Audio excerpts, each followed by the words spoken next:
can't see me, you Stevie. Wondering how I reach more evolutions than Eevee and make it look easy.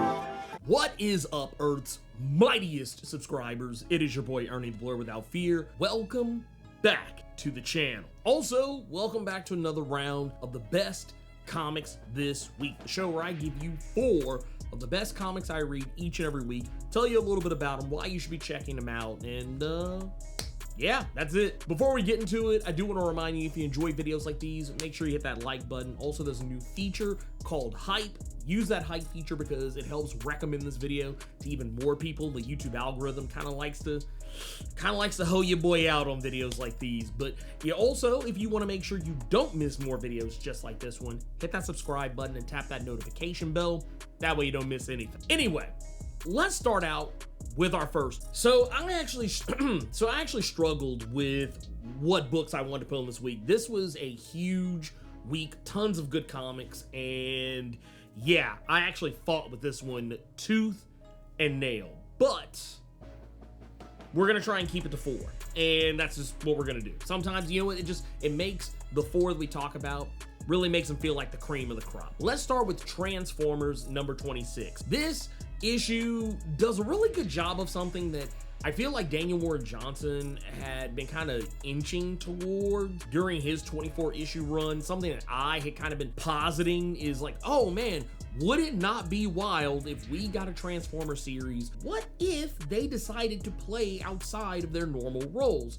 And while I won't go into the specifics of who this happens to, just know that there are things happening in this new Robert Kirkman era of the Transformers Energon universe where there are characters whose loyalties are being called into question, not just on the Autobot side, but on the Decepticon side as well. And we even kind of slick get a faction change. And while I think if you have been keeping up with Daniel Warren Johnson's run on Transformers, I think who is the, I guess, faction switcher, I don't want to say traitor because they don't really do anything that's like treacherous. When you see who the defector is, I don't think it would surprise you if you've been really paying attention to Daniel Warren Johnson's run on the book. And I will also say, if there are any future defections, any more defections, I don't think they're going to surprise you either, because there are some characters on both sides of the Autobots and the Decepticons who have been expressing that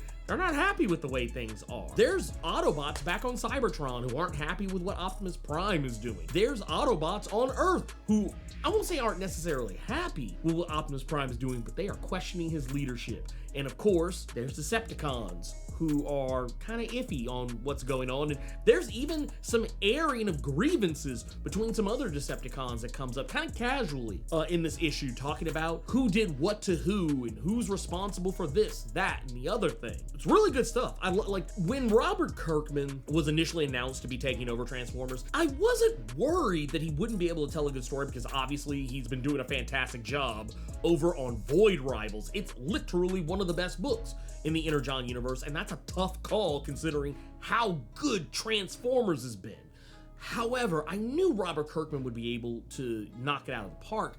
I just wasn't sure what all he was going to keep from Daniel Warren Johnson's run. But as it turns out, he's not playing anything off. He's sticking to the message and honestly even kind of improving on some things I didn't think were possible. So yeah, to the surprise of no one, you should be reading Transformers.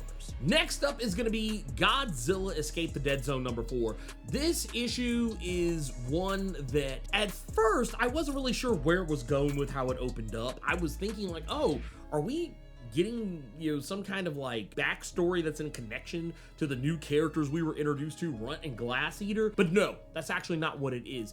This is a new character that we're getting introduced to, and that's something that I feel like Ethan and Griffin had kind of talked about when I had an interview with them not too terribly long ago, talking about the series that we were going to start to meet characters outside of the Wanderer. And as it would turn out, we have been meeting new characters, but it kind of seemed like, oh, We got Glass Eater and Runt, and we also know about the cult. Who else are they gonna add to this? And apparently this is kind of turning into what I kind of feel like is like a Dungeons and Dragons party where like everybody has their class and their role to play and everybody's coming together as one solid unit. And yeah, it's not exactly that, but it feels like it could be inching towards that. We're introduced to a new character by the name of Sherry, who is initially obsessed with like an old, like I guess it's like a TV show or an old book series that's come back as a comic, and she's super duper mega ultra into it, as you know, kids her age you usually are about certain things. And come to find out, she discovers a new thing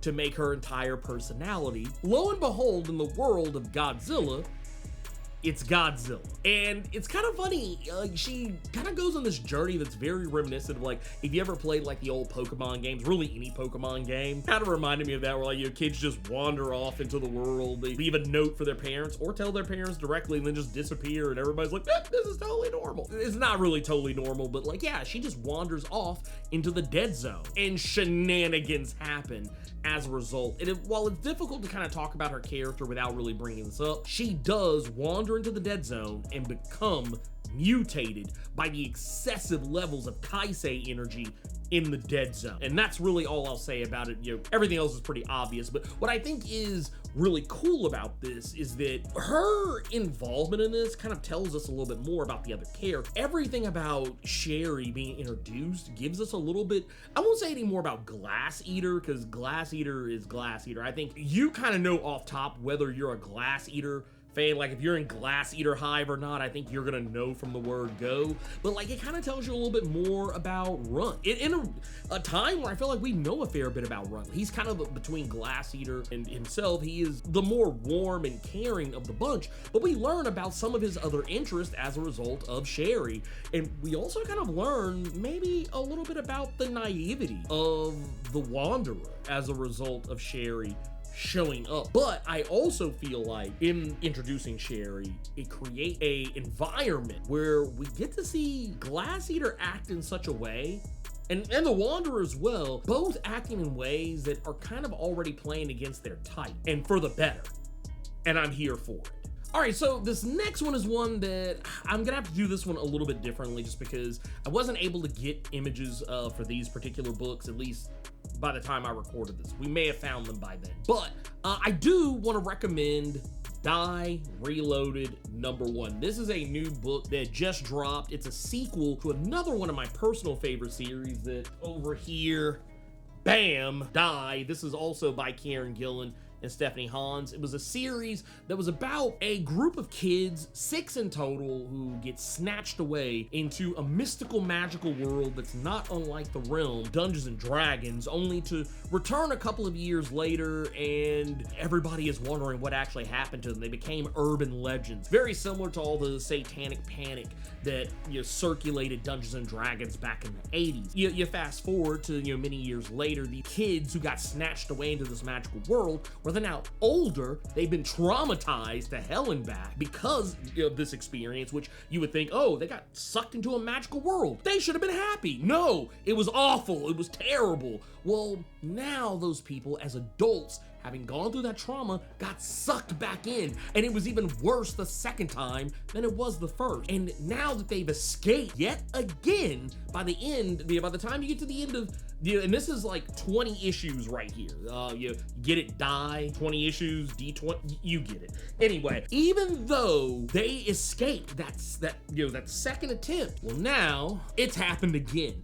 Only something happened this time around I wasn't expecting. And I don't want to get into spoilers on this, but I will just say that if you went into the series, like if you had the same concern that I had, my worry was that, oh, they're gonna find a way to drag the original participants back into this and it's not gonna make any sense. Well, I am here to make this make sense to you, just so much in the sense that everything that happens in this book is not gonna happen exactly the way you might think it's gonna happen. The characters that were involved in the previous story, they are around. There are gonna be new characters who are gonna get drugged into the proceedings, and how all of these characters converge on one another and wind up back in the land of Die, it is not going to happen the way that you think it's going to happen. And the way that it actually plays out is not going to go It's not gonna go the way you think. Last and most certainly not least is gonna be the Power Fantasy number 13. This is yet another one we're gonna kind of have to, like, once again, I